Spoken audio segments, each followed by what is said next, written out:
Hello, everyone, and welcome to episode 5 of the What's Their Why podcast. And I'm delighted to say I'm joined today by somebody who needs no introduction, but I'm going to give him one anyway, albeit quite short, because if I was to do like the whole thing, probably we'd have an hour-long episode before we'd even spoken. So I'm going to keep it short. I'm going to use the words of a good friend of mine, Ben Whittaker, director of EduFuturists, who said, Al is a pioneer in transforming school learning, but has also been a consistent support for many of us working in the sector.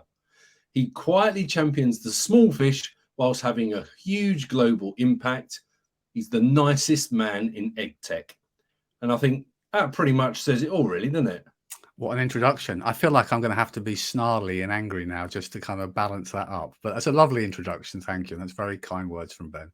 It's very kind, but he's absolutely right. I mean, I have to say, from my own experience, Al, we've known each other for a little while now, but I've always found you incredibly welcoming, incredibly open, and invariably the first face I see whenever I turn up somewhere. So I don't know what sort of time you arrive. I just get hired to do the front door. So, just to kind of get things started, can you, for those people who've not met you before, Al, can you give us a little bit of background on yourself, who you are, what you do, and then we'll get into things in a little bit more detail after that. Yeah, I will do my best, and I'll keep it super succinct. I suppose most of my time is focused around two pathways. So I've spent 30 years in the EdTech sector, CEO of an EdTech company, developing all kinds of solutions to try and provide innovative ways of improving our education journey, managing the IT estate and beyond. In parallel, 20 years as governance, chair of a multi-academy trust, been chair of a number of trusts. I'm currently also chair of an alternative provision academy, and I also chair our regional SEND board. I sit on the regional schools directors board for the East of England, supporting the academies across the area. I'm an apprenticeship ambassador, and they all connect together, which is I'm just a fan of lifelong learning, something that I'm very mindful of in my own activities and what I do. Fantastic. And absolutely brilliant illustration there of why I didn't do a full intro, because I'd have been going on forever. But as you know, so many hats, it must be quite difficult juggling all of those. It can be. I think I'm blessed with the one thing that I'm always mindful of not getting too carried away with, which is I do something that I really enjoy. And it's very easy over the years to take that for granted, but I really don't. And whenever there's an opportunity to come and people say, how would you be interested in coming and joining this group? Would you lead this discussion?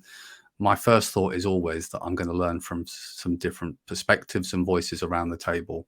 And no matter how close to my heart the topic is, I will always learn as much as, if not more, than I share in any event that I attend or any group that we have as a get-together. And I think for me, that's always been the stimulus. I often refer to myself as an edu sponge. And I think that's the thing. As long as the passion's still there, as long as I'm always feeling like I'm learning something new, which for me is the tick in the box every day, then I'm a happy chappy. Absolutely. And it's that kind of professional development, actually, that actually too many people don't get the opportunity to take part in, because I think for obvious reasons, budgeting and teacher absence and cover and all those kind of things, a lot of people don't get the opportunity to go off and have those conversations and be involved in those sorts of discussions and things like that, which is a real shame, because they're so rich and so diverse. And like you say, even if it's not something that you ordinarily might say, well, that's something that really floats my boat, invariably you get something out of it. And even if you come away from a session with just one thing as a takeaway, I always think it's well worth being part of those kinds of discussions and being in the same room with those kinds of people as well. I try and share it with the younger cohort. Obviously, you can see I'm very young myself as well. Absolutely, but yeah. One thing I've learned in my limited period of wisdom is that I've done things back to front, which is when I was in my 20s, I thought I knew everything, had all the answers to everything, and wanted to be the first to speak at the table. And over the years of making lots of mistakes, learning lots, probably building up a bit more confidence in myself, I've realized that actually, if you want to be the one that's doing all the talking, you're probably in the wrong room, and that actually finding that balance between listening and talking is the key one. So as I get older, I'm probably more receptive to acknowledging that I've got more to learn than I was when I was younger. Absolutely, couldn't agree more. And I think, I thought, was it Steve Jobs who said he had no interest in being the most intelligent person in the room, or something along those lines. That if you're the most intelligent person in the room, you're in the wrong room. It sounds like a Steve Jobs kind of quote, and absolutely spot on. Yeah. I might be wrong, but it feels like that was him anyway. So, I mean, you've started talking there about your own background and sort of 20 years ago, 30 years ago, and you've been in education industry for over 30 years. But what was your experience of education like? Mine was mixed. We moved about a bit from family reasons. I mean, I was very lucky that I went to a mixture of schools. I really loved some parts of education and didn't others. And I think it's probably followed on to the way that I have my own views and perceptions of education now, which is I always struggled learning topics that I didn't see a purpose to. I didn't understand how it would benefit me or how I might utilize that. And there were other things where they really resonated with me, and it gave me that appetite to learn more. And I've always say, when I think back to my formative years and my time at school, the things I remember most are actually the experiences, the events, the sports activities, the first trip away from home, the first drama production, although to be fair, drama wasn't my strength. The kind of other activities, and the teachers that you kind of built that bond with, that got you and were willing to spend a bit more time with you. And that's not to diminish the other skills that I acquired and took for granted. I'm reasonably comfortable talking and writing and spelling, and my numeracy is okay, but based on current thresholds, I probably need to go back and do some more to pass government standards. But around that, I still think the things that shaped me were a tick in the box, because I left school still having an appetite to learn. And more often than not, what I see now is, by trying to squeeze every learner into the same box, there are too many young people who leave school and think, thank God I've got through that, never again. And that's such a shame, because we want those first 16 to 18 years of life to be a stimulus to carry on and develop and build on those skills for the rest of our time on this mortal earth. Absolutely. And I think, listening to you there, I think I had a very similar experience myself. There were things that I liked, things I didn't like, but absolutely the sporting activities, things like exchanges that I took part on, French exchange and German exchange, exchanges through rugby and things like that, where we just got to visit different places in the world, meet different people, really kind of almost like surreal experiences when you look back at it now, which it shouldn't be, because we should have progressed and moved on so much more from that perspective. And it does feel like that, with the amount of pressure and accountability and everything else that goes on in education, the freedom, if you like, for those sorts of opportunities just seems to have been squeezed out of life a little bit, from my perspective. I think, ironically, the thing we're sort of talking about in a non-structured way is that mindset about the whole child. I mean, that's ultimately what we're talking about. I always talk now, I wear another hat and chair our region's employment and skills board, and we look at what, from the labour market information, the LMI data that's produced each year, what employers are looking for, where there are gaps in skills. And of course, one of our challenges is we don't know what skills might be needed in 5 or 10 years from now. The technology and the demand is moving all the time. But there are common strands that always sit there, and it's about our communication skills and our interpersonal skills and our resilience and our ability to adapt to situations that every employer wants in their future workforce, and current workforce for that matter. And actually, there's quite a strong correlation that some of those skills are developed by the first time you're away from home on a trip or an overseas thing.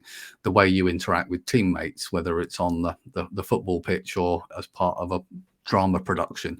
There's lots of those kind of softer skills that we know schools spend huge amounts of time developing, but actually, when it comes to that external assessment, get very little acknowledgement for. Absolutely. I was actually talking with a former colleague of mine just last week, actually, about a residential trip we used to run years ago with our year 8 pupils. We used to take them away to a youth camp for a week.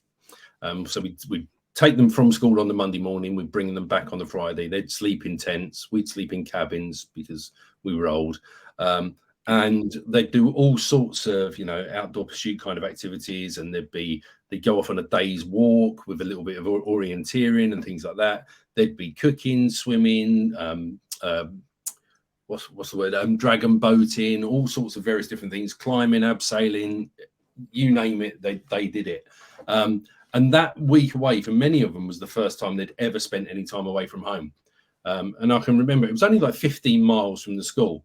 And even for some of the parents, they didn't even realize how close it was. And we'd have parents who were kind of like, oh, do we need to provide bikinis and things like that for them because the swimming pool? We're like, it's literally 15 minutes down the road. Like, it's not necessary. But the students just didn't have that wider outlook. And what we used to find was over those 5 days, the first night, nobody slept, anybody at all. The second day, everybody was exhausted. So by Tuesday night, everyone was miserable, cranky, winding each other up. Everything in the tent had been stolen. Nothing had been misplaced. It'd all been stolen, obviously.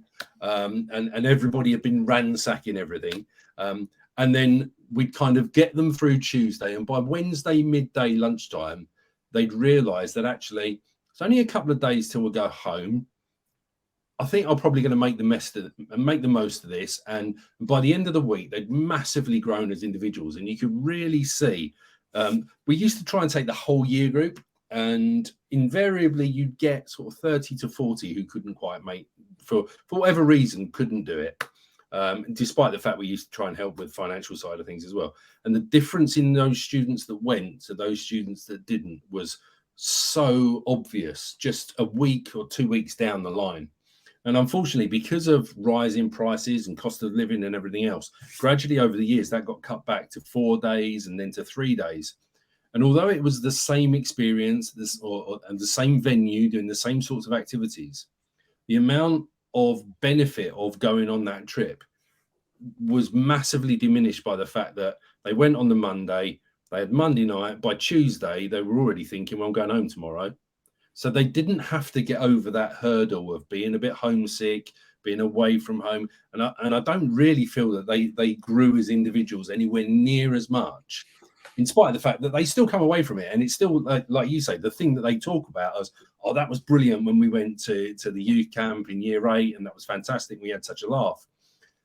But the bit that I think is the most valuable part is the bit that unfortunately has been kind of like chiseled away purely down to cost and everything else that goes along with that in terms of funding and teacher time and all of those kind of things. And also risk assessments and worry over all of those kind of things that over the years have just gradually ramped up. I think one thing we've learned, and it's consistent throughout our lives, is often the way we develop resilience and strength is as a result of how we face a challenge or adversity. And if we never have to face any challenges, then it's not a surprise that we perhaps don't have the opportunity to develop that subsequent confidence in ourselves. No, absolutely. That's why I used to when I was a head of sixth form, I used to get our students, well, as many of our students as possible, to do the EPQ, the extended project qualification, purely because that was such a great learning journey in terms of actually it didn't matter if what you planned to do is actually what you did. It's the journey that you went on that was the most important thing. And those people that had issues and had problems and had to change, a little bit like the Google Innovator Program and everything else, the people that had to pivot and do things differently were the ones who came out of it, not only with a better project at the end of it, but individually having grown so much more and having so much more to talk about as well. Coming back to your point about employability skills and the labor market, when it comes to actually then sitting in an interview, having something you can speak passionately about, either because you were really interested in it and it didn't work out and you had to do something else, or because you weren't interested, but then something changed and you realized that you sparked an interest that you didn't even know was there. And those opportunities are few and far between, aren't they? Absolutely. I mean, I fear we could end up having quite a constructive therapy session today. I remember talking with the lovely Alfonso Mendoza on his EdTech podcast in the States, and we were talking about all sorts of experiences, and I just shared the fact that I always felt that You know, mistakes were simply stepping stones to success. And I think if you look back and you're big enough to admit you make a lot of mistakes, which that's just part of the journey, actually probably the mistakes are far more informative than the successes, and pure behavior far more.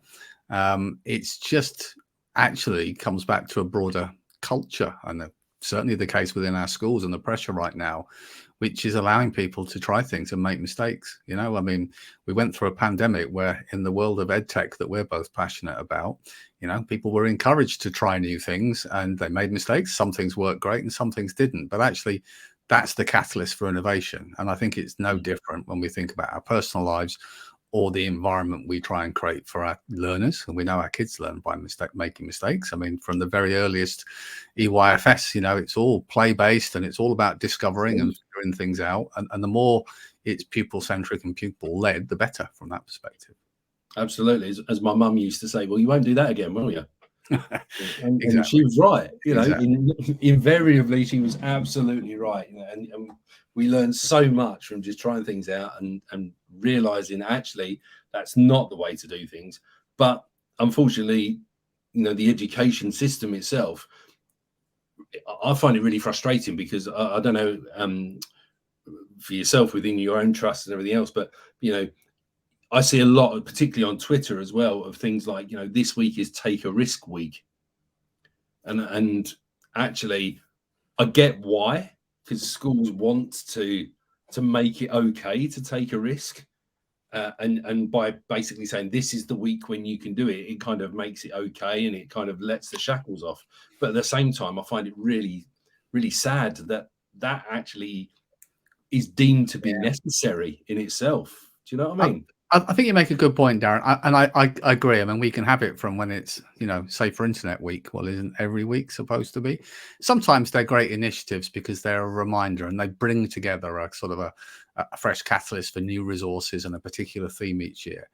But I do maintain when it comes to anything like that, you know, a large part of the area that I often speak about and focus on is about empowerment within our schools and trusts, and it's about that collective responsibility from the trust board through to your trust SLT, through to your individual schools SLT and local governing bodies.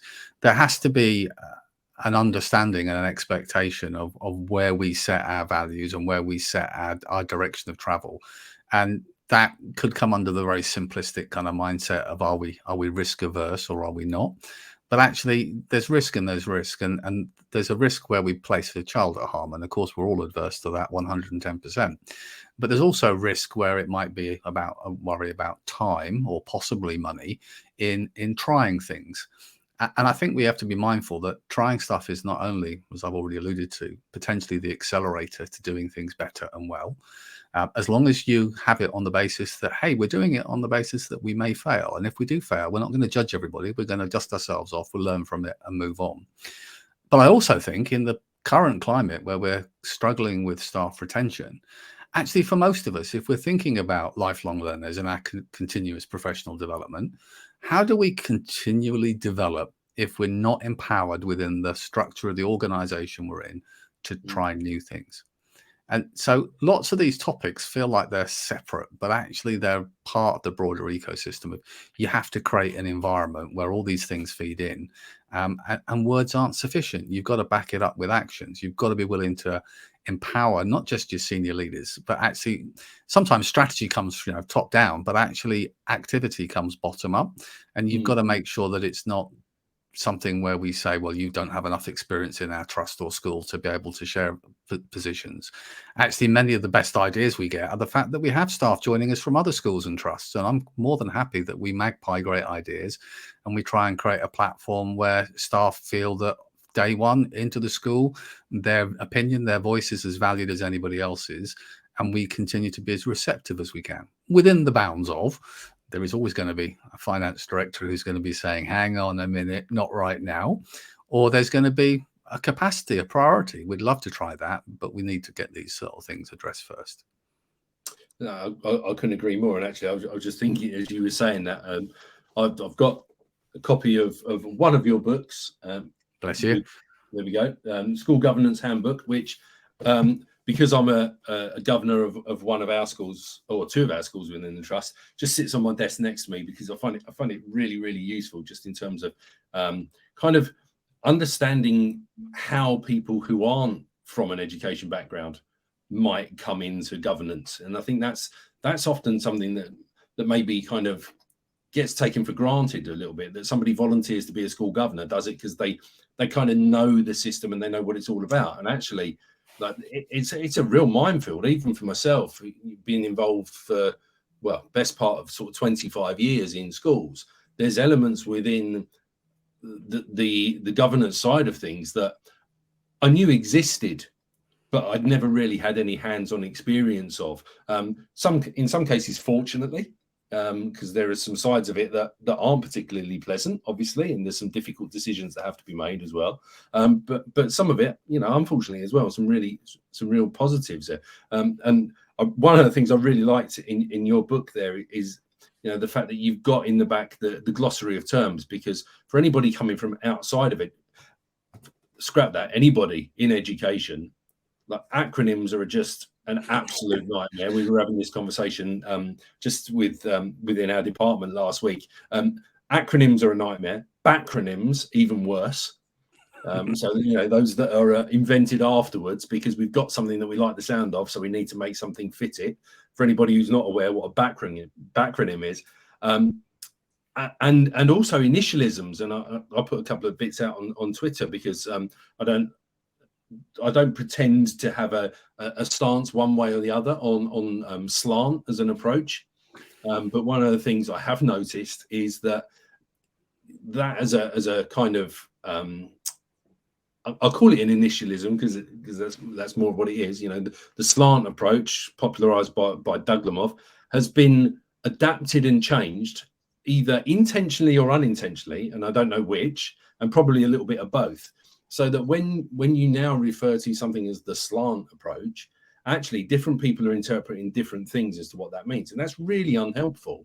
If you're using that as a piece of guidance or a piece of advice for somebody in a career, to say, oh, in your school you should use the slant approach, or in your classroom you should use the slant approach. If on one hand it means one thing to one person and another, particularly if you're in the process of changing schools as well, because there might be that misconception that actually it's exactly the same, and it's not that at all. And I find it's really, really complex for not just people coming into education brand new, but also people who move in as a change of careers and things like that as well.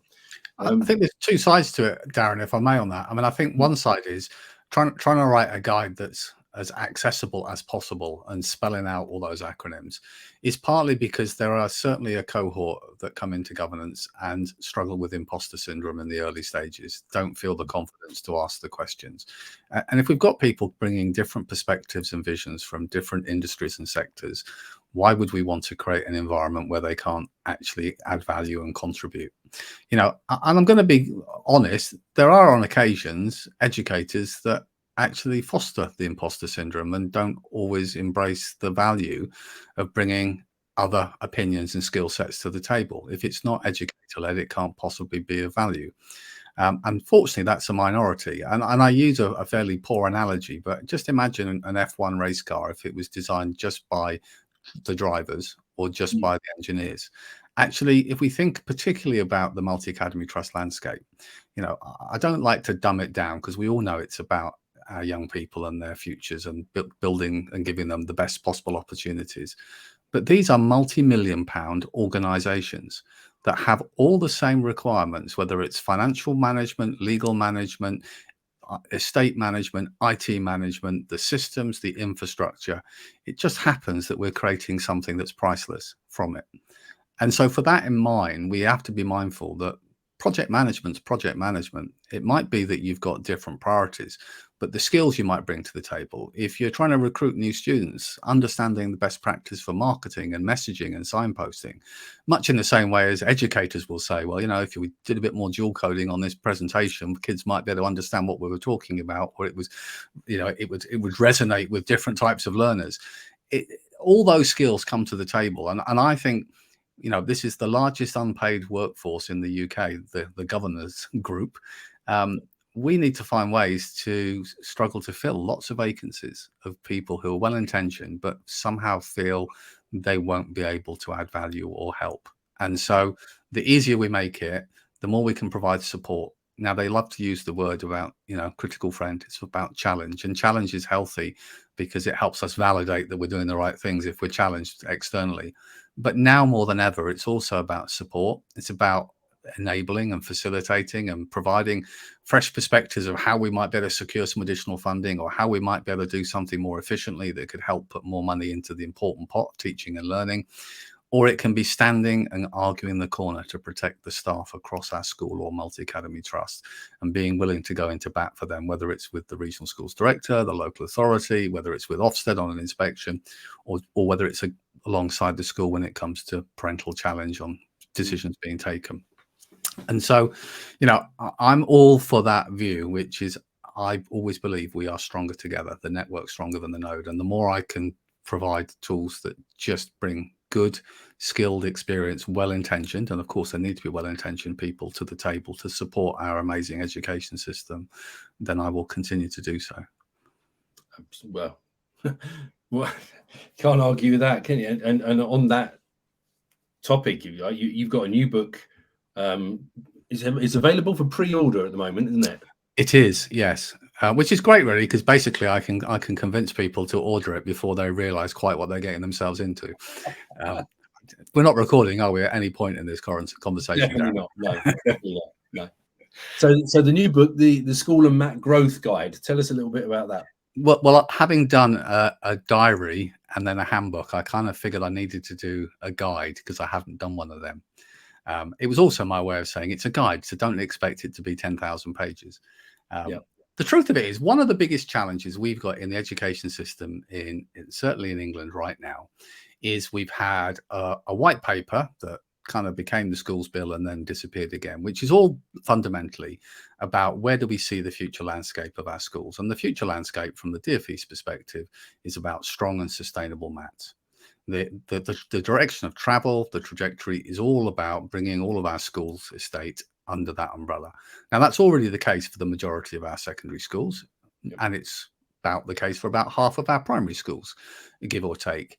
But the measure of strong and sustainable maths has kind of gradually shifted. We went through a phase a few years ago where the biggest was best, and then we went to regional, community, locally focused, and we've kind of bounced to a bit of a settling spot as a kind of a litmus test of 7,500 students or 10 schools, which, if we're a rural cohort of primary schools in North Norfolk, you're going to need 30 schools to make up those kind of numbers. And if you're in inner city, you might have 3 or 4, and there you go. But the reality is, one of the drivers for that is we recognize that actually to be leverage those economies of scale and be financially viable, having a slightly larger trust, given that the majority of multi-academy trusts and academies in the country are 1 or 2, that actually that scale allows for those economies of scale, more effective operation, more support and sharing of resources. I would argue, and I support in the kind of broadest sense, also broader opportunities for staff to get professional development and career opportunities within the trust without needing to lose their skills elsewhere. So all those things tick. And I also think, and I can use my own example within our map, that we've got 2 secondary schools close together, and we have a shared sixth form provision allowing us to broaden the offer of both our academic and vocational qualifications. And that aligns very strongly with me, which is, if you want to get a successful journey for young people, you need to make sure you broaden your offer so that there's something for everybody, not perhaps the pressure there's been to narrow that field of offer. So knowing that and wanting to be aware of that and an expectation, it's a bit of a minefield about how do you go about doing that. There's lots of different ways that you can grow. You can be an LA school that chooses to convert and become a standalone academy, or you can, as we did originally, become a multi-academy trust of one and then start bidding and building new schools. You could join an existing one. You could have a cluster of LA schools that could all join a new map and create one themselves and create a structure. Or you could say we're quite happy the way we are. And the one thing that I always argue is The thing I don't think has been helpful has been having the clock ticking and an expectation of 2030. That's now kind of gone, because actually the most important thing when it comes to any growth in your school, and it could be you're just going to take over sponsor status. So any opportunities in the future you might do, you might be changing your PAN. There's all sorts of different opportunities that you could do. It's always about alignment of values with any other school or trust that you're joining. It's all about whether it's a win-win. And I think that's really important. I think it's about having the tools to reflect on where your own schools are at the moment.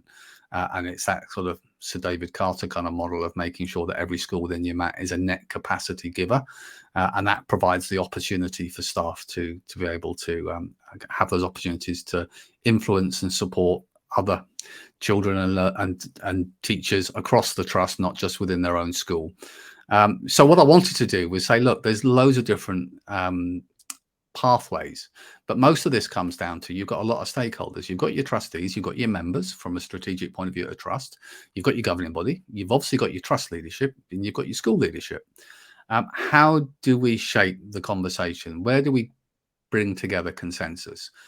I've never been a fan of providing the answers, largely because I can't always. I'm much happier providing the questions that you should consider and then draw your own conclusions from that. So I wanted to pull together all the questions. I wanted to target a few of the things which are sometimes the elephant in the room, which is, it's no surprise sometimes the school says now's not the right time to become an academy, and then the head teacher leaves or retires and suddenly it is the right time. And whether we like it or not, some of those choices are about where we are as a leadership team in our school right now, and the fact that, of course, we all want a degree of autonomy in the roles that we undertake. Sometimes it's about asking the right questions about how do I go about doing a due diligence? Do I rush out and go for the first opportunity, or do I sit and worry that we might be left behind and all the best schools will have formed their own clusters and groups? So having confidence in where you're at as your school cluster or as a trust right now, and then being really clear on why you want to grow and what you're looking for and how those measures are there, is really where I wanted to sort of share from experiences of others. I've been very fortunate to be invited to a number of multi-academy trusts to lead the conversation for their trust boards. And much as the very beginning of this conversation, I'm happy to facilitate the conversation, but all the time that they were sharing their views, I was magpieing, writing down a few notes and thought, oh, that's a handy one. That's another one to add to the checklist. And so I want to make it easy, but I think there's so much, I often refer to the Donald Rumsfeld moment. How do you know what you need to be thinking about if you don't know what you need to be thinking about? You can't Google the unknown. So there's some amazing resources out there, but it's an awful lot of typing and searching to find what you want. And much like my governance handbook, the EdTech diary, I thought, let's pull it together in one place, as well as I referenced many, many different multi-academy trusts' own growth strategies that are publicly available, and said, well, take a look at these. There's some other examples. Here's some different feedback. Just be mindful that these are the kind of the core tests, the litmus tests. And if you get past that initial hurdle of engagement, these are the kinds of things you need to think about from a due diligence perspective, whether it's financial, curriculum, broader considerations about what you're getting into. And I hope at the end of it, what it will achieve is just more conversation and more focused conversation in schools and in trusts. And the conclusions they draw, if they're all of the same mind, are right for them. Yep. I couldn't agree more. And we're of a very similar mindset, I think, in terms of I'm not bothered about who is the voice in the room, as long as the right conversations are happening and the right kind of things are being discussed. And whether you agree with me or you disagree, I don't really care. But as long as you're having those right sorts of conversations and you're bringing the right things forward for discussion, that's the most important thing. And I think the comment you made there about due diligence, actually, I think is probably more relevant than ever at the moment, particularly in light of developments of artificial intelligence in education and everything else. And there's a very kind of Marmite approach. Some people are all for it, some people are dead against it. And actually, that due diligence as a process becomes even more important, particularly when you're working as a trust. And school leadership level as well, in terms of what kind of guidance are you giving staff, are you giving students, are you giving parents in terms of the access and the availability and the ethics behind things like artificial intelligence and its use in an educational environment. I mean, sometimes my flippant response is always to say, you know, the thing that we embrace as being most important with our learners is developing their broader skills of the whole child, their cognitive thinking, their challenging, their questioning, their ability to look at information and validate whether it's correct or authentic, to be inquisitive.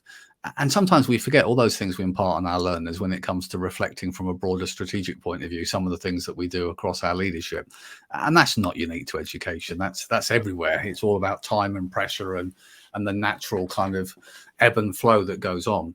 I think I've seen over the last 30 years, whenever it comes to anything that is new, and in EdTech, let's be honest, most of the way along that journey, whatever comes out this year is new. And we tend to go through a kind of a cycle of the dismissive, other than those few early adopters who want to embrace it and try it. And sometimes not willing to acknowledge when they embrace and try it early on, it's not quite there yet. And that's just as important. But the natural persuasion is to dismiss and say, well, that'll never work. The way we do it's always worked. So let's stick on the way that we do. And then over time, there becomes gradual pressure, which is we can't carry on doing things this way. Well, we did say we want to look at this. And then we see somebody else do it. And maybe nobody likes to be the first to try something new. So we look outwardly and say, who else is doing something? And we're being left behind. And sadly, sometimes the driver for adopting a change in any format is because of that natural fear that, well, others are doing it, so perhaps we should too, rather than that we can really see the merits for ourselves. I sometimes argue with technology, and I apologize, I'm in no way being ageist, particularly as I've got plenty of grey hair to share around. But sometimes the strategic decisions we take about things like technology come from the top down. They're a leadership decision. And often we're talking about stuff that frankly hasn't been in our own personal experience wheelhouse from when we were practicing. And so actually the people who've got the most experience potentially are some of our newest members of the teaching profession in the case of education. It's just the same in business. If you're developing technology, don't assume a software developer with 30 years experience is better qualified than one with 5, because the technology and the coding's all changed. You know, that's the nature of the beast. So I think there's that willingness to be broader, that co-production, that way that we often talk about, I think is key to doing that. Then we have to look and say, look, with any change of technology, there is opportunity and there is threat. That's something that we're used to doing in any decision making we take. There are huge opportunities when it comes to AI, but of course there are risks largely focused around bias, data protection, privacy, and all those considerations. But you know what? And I'm talking to anybody here who's within the education space, you don't get to choose. The workplace has already decided what skills, what technology is going to be used on a daily basis. They've already decided what skill set they need people to be arriving into the workplace to do. They need digitally competent, savvy, and capable people to come and join an ever digital workplace, which, by the way, over the last 3 years has pivoted significantly to being almost exclusively hybrid if you're not in manufacturing, and within that sense requires digital skills for remote working, collaboration, and yada yada yada. So if we bear that in mind, we don't get a choice as to saying, well, we're going to protect our learners from any kind of technology exposure that might place them at harm, and let's stick with books. We find different ways to accommodate. We look at it and we say, well, there's 2 conversations with AI, for example, and something, you know, an area I know you're very keen on, has done quite a lot of sharing on that already, Darren.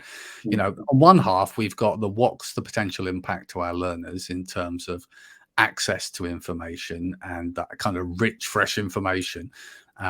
And from that, probably equally that bigger thing about making sure we're really focused about, it's all about the effective questioning, the right kind of questioning that really shapes, you know, I was saying like in computer programming, garbage in, garbage out. Well, it's the same with AI. If you ask a pretty poor question, you're going to get a pretty poor answer.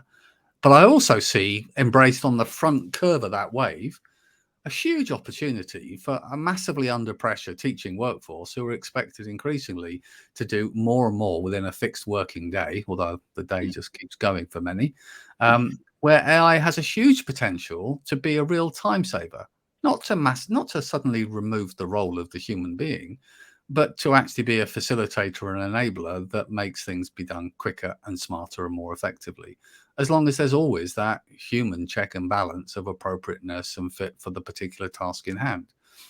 Now, I'd always argue, following on my edu-sponge route, the best way to sit and share an opinion is about something that you've taken the trouble to understand, to inquire and discover and play with. And then if it's not for you, you have, and you're entitled to an opinion to say, I don't get it, it's not helping me, I'm going to choose not to. Yep. But I'm sorry, I don't accept that the view of somebody who's never tried it is it's wrong. How can you possibly know? It's no different to saying, I don't like a jam sandwich if you've never tried one. And I'm sorry, I'm simplifying to quite the same level. But the reality is, it's fear factor. It's the intimidation of it. And of course, there's plenty of times where it won't be appropriate. I'm a huge fan of EdTech where appropriate in schools. But some of the most inspiring lessons in our schools don't have a single piece of technology. It's human to human interaction and engagement. And every child is hooked on every word from the teacher. But that doesn't mean technology is wrong. It's about finding where it's appropriate and how it can benefit both teacher and learner, or in different ways. 100% agree. I look back on kind of my career in the classroom, and the number of times there were either lesson observations that I was subject to, or indeed that I was conducting at one point or another, where there was a tick box saying used technology in lesson. And that tick box was limiting, and it drove me absolutely balmy. But that was a collective decision that had been made, and that was the process that we had to follow. Whether we agreed with it or not. And I was quite vocal about not agreeing with that side of things, because as much as I am all for using technology, like you say, it's got to be with impact. It's got to be for a purpose that enhances the learning experience and doesn't detract from it. I guess on this point, seeing as you introduced me very kindly as being a nice guy, and I did say I should probably be grumpy and angry just to counter that position. For most in education, we're trying to push a little bit of sand uphill here. We have an education system in terms of the framework that doesn't really recognize the impact and role of technology or digital skills, or broader, I would argue, skills versus knowledge retention as a balance that we'd expect. Something that's been framed over many, many years as being a sort of a template that everyone's reluctant to change because no minister wants to have their name on something that goes wrong. Back to that, are you brave enough to take a risk? And nobody wants to change something where it can't be started and finished within an electoral cycle, so they can take credit for it. And alongside that, we've had a schools minister who's been and then left and come back again, that diplomatically has never seen the role of technology as being an enabler in any shape or form. So alongside that, we just have educators and well-intentioned administrators and TAs and staff in our schools trying to do their very best to provide time and capacity to develop digital skills, to develop those critical thinking skills, cognitive skills, finding more time to do the arts and drama against the framework that really constrains at every opportunity against that. So I think where sometimes I'm critical and challenging, at the same time, I'm always the first to acknowledge that I'm amazed how much we manage to do in spite of sometimes. Oh, absolutely. And you've only got to jump onto any of the Facebook groups or any of the Twitter communities and look at just how inventive people are being. And how collaborative as well, actually. I find it quite interesting. Sometimes I think people are more collaborative over a social media network of colleagues and followers than they are perhaps in their own buildings. Well, I always argue that. It's a really interesting point, Darren. I always argued that one of the things I saw within our own MAT was, we had Teams, and in some schools, Teams was deemed to be, well, it's like Skype, it's just a chat and messaging platform and nothing else. But actually, as we evolved during the lockdown, I think a lot of staff recognized that rather than coming in the building and going into their department where they stayed most of the day and left again, actually, suddenly the digital provided a breakdown of those silos, and they were having far more communication with staff up the corridor or downstairs, or maybe part of the trust, the school next door, than they ever did face to face. And I suppose also, if we think about the point of technology is not just about teaching and learning, but we've also found ways to use it for well-being, SEMH support, both for our learners, but also for our staff as well. Actually, sometimes when we're having a challenging time, being one step removed digitally feels a slightly easier way to share some of our frustrations than we might do face to face. And whilst I always think, the human value of empathy is the most important one, actually providing a platform that shares, and you can see that it's not just you're not alone, others are struggling. And I think a PLN like we talk about with Twitter and Instagram and other platforms, all platforms equal, of course, from my point of view, shows the real strength in the sector. And maybe it is a case of, united in adversity. I can't help feeling, what could we do if we had an education system that was actually facilitating and enabling what we're trying to do in spite of? But we absolutely do. And one of the reasons why I love being involved in education is, unlike the business world, people are willing to share. In business, we do something great, we keep it as a competitive advantage. In education, we share our successes and often our failures. Nobody judges, but we all benefit from it. Well, some people judge. Well, but they do with just one word, and that's okay. But you know what? You curate your PLN quite quickly, don't you? Yeah, and it's worth bearing in mind as well. As you say, you've got to be conscious that it can very easily turn into an echo chamber, because if you're constantly talking to the same people all the time, or all of a similar mindset, if you haven't got that one person who's going, well, hold on a minute, what about if you did it this way, or maybe that's not the best way of doing it, then it's not always helpful. But I think that's very fair, Darren. I do think that ties back to the point. The reason why I love to go and speak and get involved at new places is you meet new people and you meet new perspectives. And actually, traveling to a different country, or frankly a different county, sometimes can bring very different challenges to what schools are facing, where you would assume there's a degree of standardization, but actually so much is cohort and community centric, and physical building a state can be a bigger challenge as anything to where schools are at on their own journeys.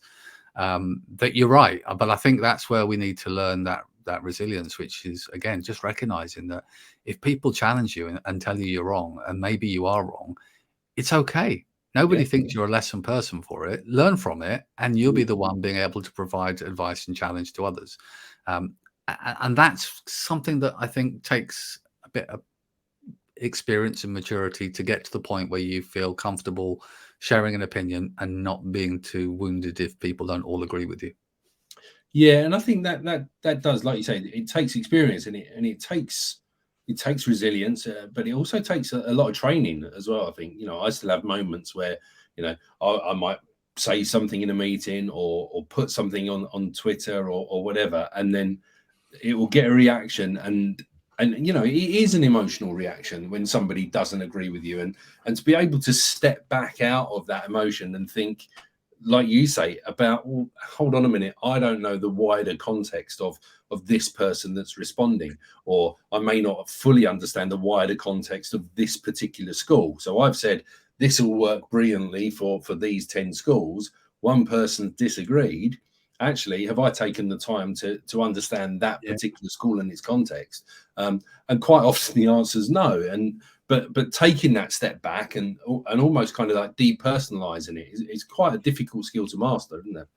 It is, and I don't think anybody who claims they've mastered it perfectly is being entirely honest. I mean, I do always try and advocate that. I mean, it's not exactly a technical or a very complicated rule of just simply being nice to people, just taking the time to ask people how you're doing, what you're doing. We all know, across the broad spectrum of the cohort within our schools, within our businesses, everybody's going to be dealing with lots of different factors in their lives on a particular day and at a particular time. And the one thing I think we really, or I certainly hope everybody has really developed over the last few years, is more awareness of that emotional intelligence and that empathy for not assuming, not judging, not giving people a hard time if they're having a tough day. Sometimes you don't even need to say anything. You just need to be in the space to give people a bit of support, to be accessible. And I miss that, because the natural thing within a physical meeting was often some of the most important dialogue with staff or peers would be just before or just after, the typical conversation over a coffee, over the water cooler. Yeah. And there was a kind of a period when it comes to a Teams or a Zoom or whatever platform you use, or a Google Meet, where actually the meeting started and at the end it finished and everyone said bye on screen and gone. And there was an opportunity was lost to actually, just by being near someone and looking them in the eyes and speaking to them, to get a sense of how they were doing. Yeah. And so trying to find that balance and not dismissing quite how important that is, I think is another really important thing that we all need to be mindful of.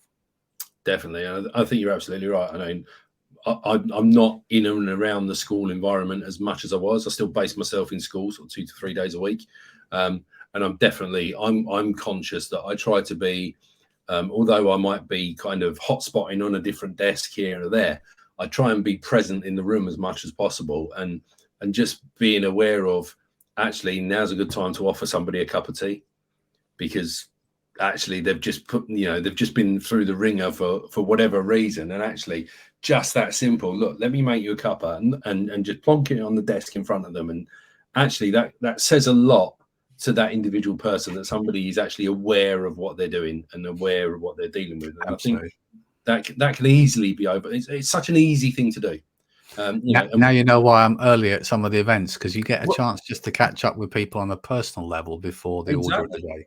Yeah, and from my own perspective as well, I'm quite open about the fact I suffer quite a lot from sort of anxiety and things like that. So I like to get somewhere, get myself settled, know where I'm going, get myself a coffee, and not feel like I'm being rushed around. As it does, because I'm not brilliant with faces and names, sometimes it takes me half an hour to actually realise that I do know the person who's sat in the room opposite me. But where do I know them from? And that kind of processing time is really helpful. Whereas I'm brilliant with names, Steve. I mean, absolutely, yeah, undoubtedly, and it comes back to that kind of point around you made about well-being for staff. We could do an episode on its own of examples of, if you like, box ticking token well-being gestures that have been tried in schools, not just across the country but across the world, in terms of well-being initiatives and things like that. But actually just noticing people and having those conversations is so undervalued, I think, and unfortunately often gets lost in the time pressures and everything else that everybody's under. And another great reason why educational reform is so important, not just in this country but in general, in terms of getting the love and the enjoyment back into education. I think that discussion between intention and application is one that will always happen. It's the kind of the anecdotal, we're going to do a well-being email, we'll send it out on Friday evening and tell all staff to complete the survey by Sunday night. It's kind of like, well, that's the whole point, isn't it? And of course I'm exaggerating for effect, but I think so often the conversation around well-being, much like the little tick in the box was a digital technology used, it's the same thing. Have we had the conversation? And you do it as frankly now, a fool if you don't appreciate that. Actually, I look at our MAT and you look at our risk assessment, which we have to do on a quarterly basis across our trust, and we look at all the different risks. And number one on my list is staff recruitment and retention. And staff retention starts with providing a place where people actually feel valued and cared for. And that isn't simply a case of sending an email out once a quarter or putting a nice picture of happy people on your website. And it goes all the way down the list, because people find you out pretty quick if you're all mouth and no trousers, or whatever the most appropriate term is. And that's why I find there's a really important yin and a yang, because in the same way we talk about a need to be reflective strategically about growth in our schools, we also want to hang on to and preserve what's best about the community, that family values that we apply within our schools, how we support each other within our schools and support our students. And they can be two competing pressures, the desire to scale and grow, and dare I say it, become slightly more kind of corporate and consistent, whereas I'm a big fan that every school should keep its own identity and have its close proximity to its community. And I think that's no different to the bigger picture on well-being and how do we support staff and keep that collegiate value when there's so many different pressures, and how sometimes tech can bring us together in a way that we couldn't physically, and sometimes we need to park the tech and actually just go and stand next to somebody and have a chat. No, I completely agree, and I think it's also worth bearing in mind as well that you're taking care of your own well-being might well be through embracing the tech, like you said, through things like AI to reduce workload, but also simple things like actually saying, you know what, I am going to sit and do my emails between 10 and 11 o'clock tonight because I've had my evening with the kids, we've had dinner, I've put them to bed, and I'd much rather do it between 10 and 11 than I would between 3 and 4 when I could be spending time with them. And I think there's often hello dog. There's often the if you like, the, for want of a better word, the well-intentioned kind of curfew idea. Yeah, seems like a really good idea. We're going to make sure that people aren't working into the night, but for some people, that's their bread and butter. That's what they like to do, and that works for them. And we should be embracing that. I think that the concept of flexible working, I mean, there's obviously restrictions when we've got fixed hours in the day where we've got our student cohort there, but the broader sense of coming back to the picture we talk about with technology and everything else, which is, one size never fits all, and every school will have a different cohort and context of staff who will all have their own different dynamics in their family lives. If we want people to feel valued and appreciated, one of the ways that you can do that is within the constraints of what's practical, is just give people flexibility to adapt and make choices. If the work gets done, the work gets done. Finding different ways to adapt to that is really key. I mean, over the last 4 years, I've seen a massive increase in staff moving to part-time working and shared roles in school. And half of me feels, well, that I understand the need to find some kind of balance for their own well-being and sustainability. But at the same time, I also kind of think, was there something we could have done previously that would have meant we wouldn't have lost that skill and capacity for 2 days of the week out of our school, and that we're now, by the sum of the two, working 3 days and 2 days, we've lost 5 days as well of great educators in our schools.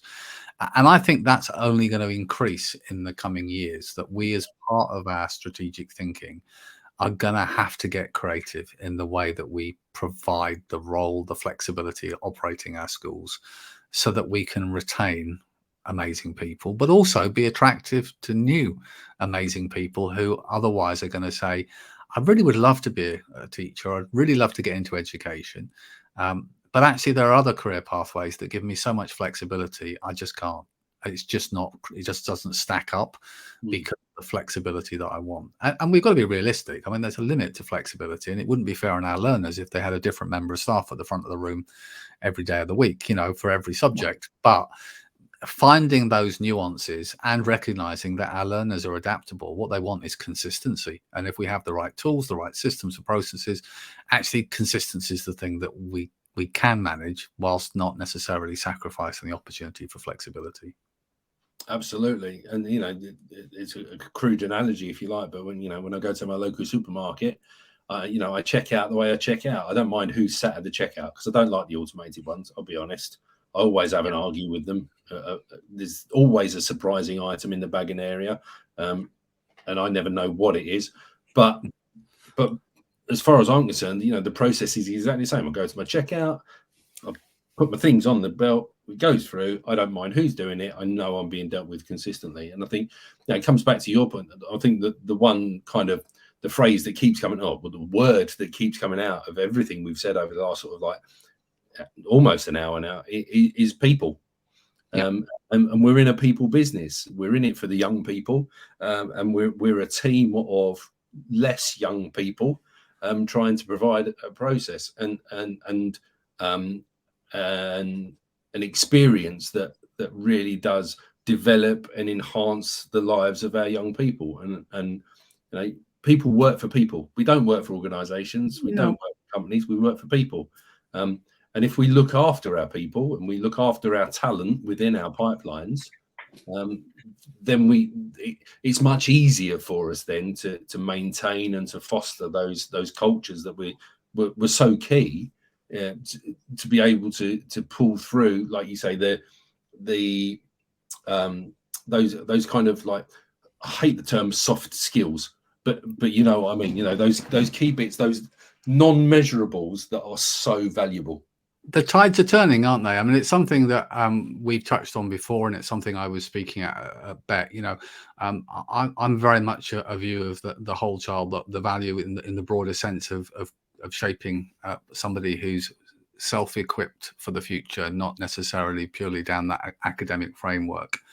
And I've been co-chairing a panel working with the Fed and the OECD, looking at their project for human flourishing. And in essence, it's saying, look, around the world, we have our high-performing school systems measured largely around the PISA rankings. And we're looking at snapshots, a little bit like an EBAC measure, really, of 15-year-olds around the world. And we're saying, hey, these countries come top of the list and these countries don't. And that's fine in one regard. I mean, we all want to have high-performing academic success for our children and give them as many opportunities as possible. But I think everybody's recognizing around the world that actually we don't want to be creating learning factories. And we want children who've got digital skills, that self-resilience, that love of learning, that passion, that are fit and healthy, that love the arts. A phrase that I love the OECD using is developing awe and wonder. How do you acquire the ability to appreciate an amazing waterfall or a Rembrandt hanging on a wall? Understanding and appreciating other things shapes us as people, and our skills, our empathy skills, our team working skills. So one of the things they're looking at is actually measuring the school system much more in terms of education systems that nurture the whole child. And it's something I'm really passionate about, and which is why I'm giving up my time to it. Ironically, it was interesting because in your own book, sir, you have a nice section talking about that. You reference Agora schools and their approach, very child-centric, a different approach to learning. And I just have to do the obvious.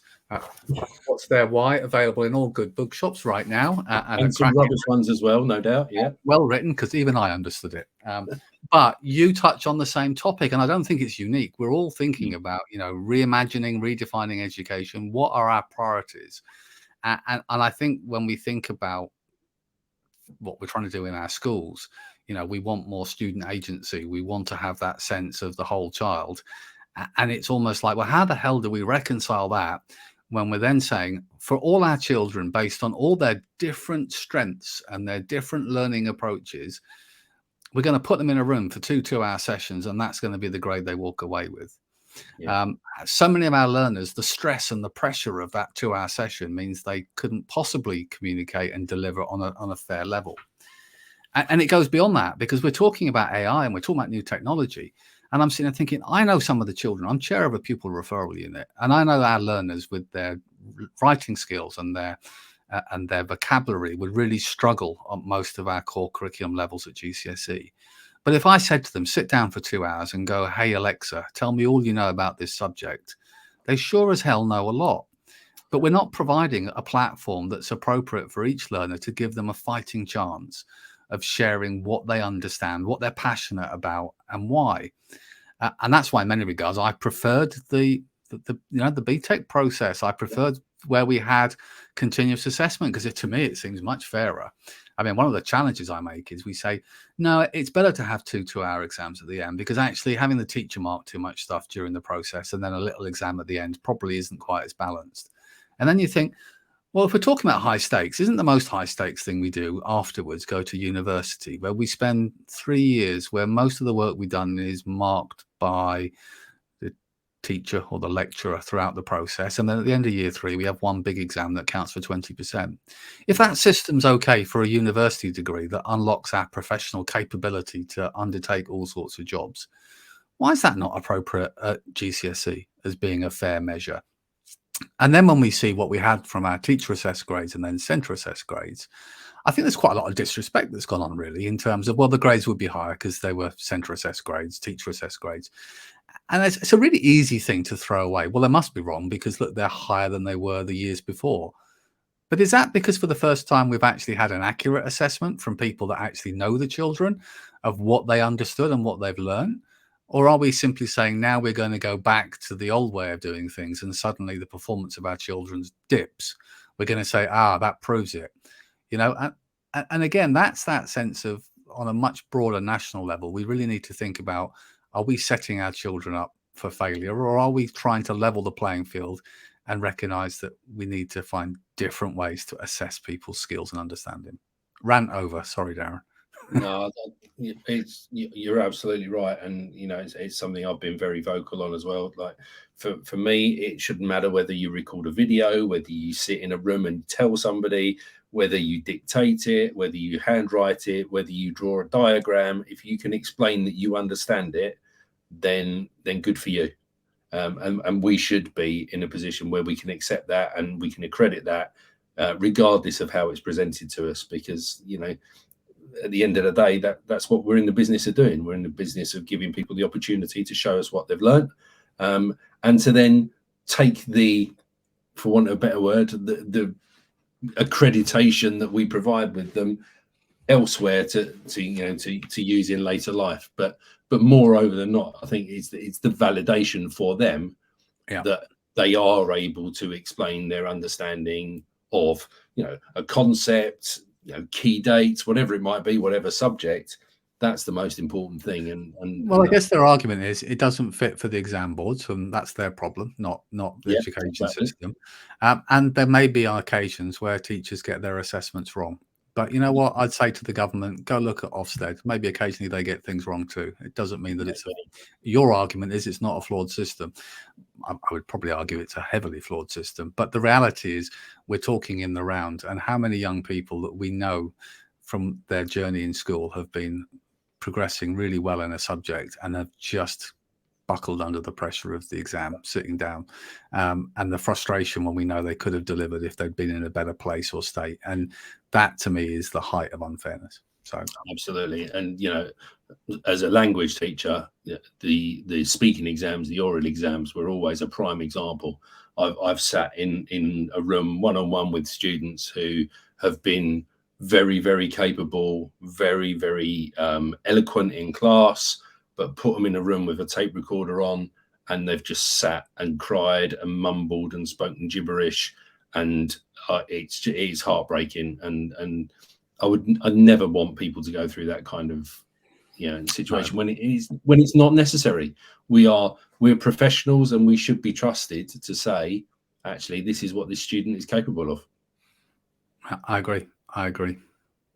Well, on that bombshell, having put the world to right, I just want to say thanks for taking the time out. We've gone on for longer than anticipated, but you know, I think all really valuable stuff. And I'll make sure to put the link to your pre-order into the comments and everything else. But thanks ever so much for joining us, Al. You are the first person ever to be a second invited guest, so you're the first person to come back twice. Well, I feel truly blessed, but I always love chatting with you, Darren. It's always great to chew the fat. So thank you, and every success with your book as well, sir.